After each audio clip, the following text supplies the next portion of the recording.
मियां नवाज शरीफ की वतन वापसी और मुकदमात में उनको रिलीफ मिलता देखकर बहुत से मुबसरीन इसको मुकाफत अमल का नाम देते हैं। इमरान खान, जिन्होंने मियां नवाज शरीफ समेत अपनी बहुत से मुखालिफिन पर मुकदमे बनाए, वो आज जेल में हैं और मुकदमात का सामना कर रहे हैं। जबकि कानूनी माहिरीन के मुताबिक नवाज शरीफ के खिलाफ बनाए गए मुकदमात ऐसे थे जिन्होंने ख़त्म होना ही था। गो के पीपल्स पार्टी और तहरीक इंसाफ इसको डील का शाखसाना कहते हैं। हकीकत मगर इसके बरक्स है। आप देखिए कि मियां नवाज शरीफ को तो हाल ही में अदालत ने एवन फील्ड केस से बरी किया है, लेकिन इससे पहले मरीम नवाज और कैप्टन रिटायर्ड सफदर इस केस से बरी हो गए थे, क्योंकि नेब इन पर इल्ज़ामात साबित करने में नाकाम रहा। इसलिए कानूनी माहिरीन ये दलील दे रहे थे कि इस केस में नवाज शरीफ की बरी होने का इम्कानात बढ़ गए हैं, और फिर फैसला भी वैसा ही आया। मियां नवाज शरीफ पर जेली केसेस बने, इसका खुलासा मरहूम अरशद मलिक की वीडियो ने पेश कर दिया था। मरीम नवाज ने एक न्यूज़ कॉन्फ्रेंस में अल अजीज़िया रेफरेंस में सज़ा सुनाने वाले जज की एक वीडियो जारी की थी, जिसमें वह मुस्लिम लीग नून के नासिर भट्ट और दीगर अफराद से मुलाकात कर रहे थे। वीडियो में मुबैना तौर पर जज अरशद शरीफ मलिक का कहना था कि इन पर केस में सज़ा सुनाने के लिए दबाव था। वीडियो सामने आने के बाद मज़कूरा जज को ओहदे से हटा दिया गया, लेकिन उन्होंने अपने एक बयान हल्फी में इल्ज़ाम आयद किया था कि उन्हें ब्लैकमेल किया गया और 16 साल पुरानी एक वीडियो के बिना पर उनकी नवाज शरीफ से जाती उमरा में मुलाकात कराई गई। कहने का मकसद यह है कि नवाज शरीफ को इक़्तिदार और सियासत से बाहर करने के जो हथकंडे अपनाए गए, वो एक एक करके आश्कार होते चले गए।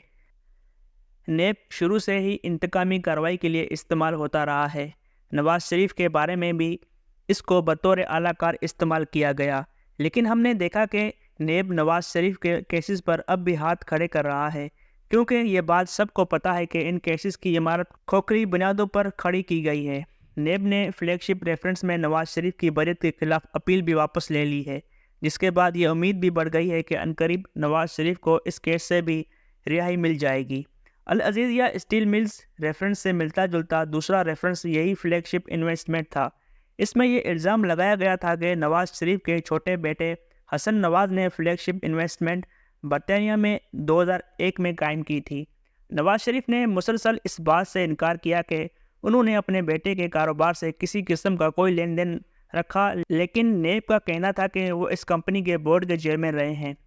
फ्लैगशिप इन्वेस्टमेंट समेत हसन नवाज 10 और कंपनियां कायम किए हुए थे, जिनके पास लंदन के चंद महंगे तरीन प्रॉपर्टीज़ थीं, जिनमें से एक वन हाइड पार्क पैलेस शामिल है, जिसकी मालियत तकरीबन 5 करोड़ बरतानवी पाउंड लगाई गई है।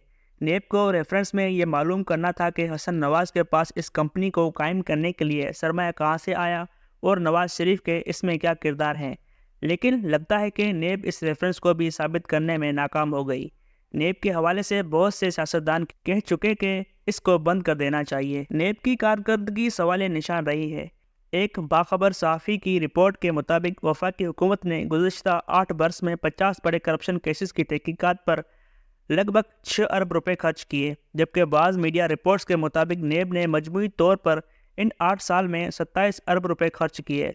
लेकिन नेब की दस्तावेज़ात के मुताबिक इन मेगा करप्शन केसेस में मुलव्वस हाई प्रोफाइल शख्सियात पर कौमी ख़जाने को लगभग 900 अरब रुपए का मुबैना नुकसान पहुँचाने का इल्ज़ाम था। नेब के नए कानून की रोशनी में चंद बड़े केसों पर फैसला नेब के खिलाफ भी आ चुका है। 2017 से आज नवाज शरीफ की बरियत तक पानामा केस तहकीकात पर सरकार के लगभग 1 अरब से ज़ायद के अखराजात आए हैं। नेब, FIA, मुश्तरका तहकीकाती टीमों, गैर मुल्की फर्म की खिदमात और एस्ट रिकवरी यूनिट इन 8 सालों में न किसी बड़े को सज़ा दिलवा सकी, न ही एक पाए वसूल हुई। हाई प्रोफाइल केसेस में नामजद 50 से 80% मुलजमान ने जमानत हासिल की। इनके केस ख़त्म हो गए, जबकि 5% बरी हो गए। दूसरी जानिब नेब ने 55% बड़ी मछलियों के खिलाफ इंक्वायरियाँ भी बंद कर दी। तहकीकात के मुताबिक वजारत कानून ने 24 एहतसाब अदालतों के 69 जजेस और अमले के लिए 8 साल में 80 करोड़ रुपए जारी किए। ईस्ट रिकवरी यूनिट अखराजात की मद में 17 करोड़ रुपए खा चुका, जबकि ज़राए का दावा है कि नेब और ईस्ट रिकवरी यूनिट टीमों ने 41 से ज़ायद गैर मुल्की दौरे किए। ईस्ट रिकवरी यूनिट और नेब की टीमों ने 20 करोड़ रुपए के सरकारी खर्च पर अमेरिका, बरतानिया, UAE, चीन और स्विट्ज़रलैंड के दौरे किए, लेकिन कामयाबी नहीं मिली। बहरहाल अब एक तरफ नवाज शरीफ नाकामियों से कामयाबी की तरफ सफ़र कर रहे हैं, तो दूसरी जानिब इमरान खान कामयाबियों से नाकामी की तरफ। ان کی پارٹی 9 مئی واقعے کے بعد ٹوٹ پھوٹ کا شکار رہی ہے۔ واضح نظر آ رہا ہے کہ چیئرمین پی ٹی آئی انتخابات میں تو کہیں نظر نہیں آ رہے۔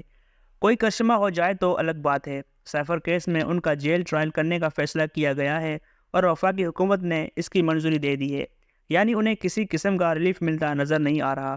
بہت سے تجزیہ کار پیش گوئی کر رہے ہیں کہ بہت جلد عمران خان کو سیفر کیس میں سزا ہو سکتی ہے۔ 4 ہفتے میں یہ کام ہو سکتا ہے اور شاید اس بات کا ادراک عمران خان کو بھی ہو گیا ہے۔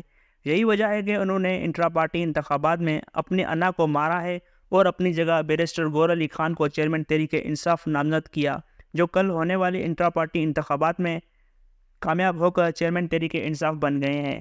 لیکن بیرسٹر علی ظفر کے بقول یہ عارضی تعیناتی ہے۔ اب صاف نظر آ رہا ہے کہ تحریک انصاف میں صف بندی ہو چکی ہے۔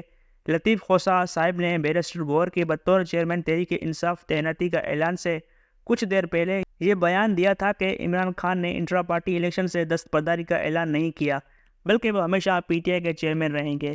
اس کے بعد لطیف خوسا اور بشرا بی بی کی ایک آڈیو لیک ہوئی اور عمران خان کی بہنوں اور بشرا بی بی میں اختلافات سامنے آئے۔ اب عمران خان کو نہ صرف اپنی سیاسی اور پارٹی بقا کی جنگ لڑنی پڑ رہی ہے، بلکہ صف بدی کا بھی سامنا کرنا ہوگا۔ یہ تو طے تھا کہ عمران خان کی پارٹی ون مین شو ہے۔ بہرحال کہنے والے کہتے ہیں کہ عمران خان نے اپنی پارٹی کو بچا لیا ہے۔ جہاں تک اس سوال کا تعلق ہے کہ عمران خان نے وکیل کو ہی کیوں چنا، تو اس کے کئی محرکات ہو سکتے ہیں۔ ایک تو یہ کہ تحریک انصاف کے رہنما ان دنوں زیر عتاب ہیں، ایسے میں ایک وکیل کے سوائے کوئی آپشن باقی نہیں بچتا۔ وکلا پر آسانی سے ہاتھ بھی نہیں ڈالا جا سکتا۔ اسی مائنڈ سیٹ کو لے کر بیرسٹر گور کو چیئرمین تحریک انصاف بنایا گیا ہے۔ اب دیکھنا یہ ہے کہ عمران خان کی جماعت انتخابات میں اپنی بقا کی جنگ لڑنے کے ساتھ عوام میں کس قدر جگہ بنا سکتی ہے۔ کیا سپورٹرز نئے چیئرمین پی ٹی آئی کو قبول کر لیں گے؟ اس کا فیصلہ آنے والے انتخابات میں ہو جائے گا۔ ممکن ہے کہ اس کا شارٹ ٹرم فائدہ نہ ہو، لیکن اس کا لانگ ٹرم فائدہ ہو جائے، اور وہ بھی اس صورت میں ہی ہوگا جب چیئرمین تحریک انصاف جیل سے باہر آئیں اور ان پر مقدمات ختم ہوں۔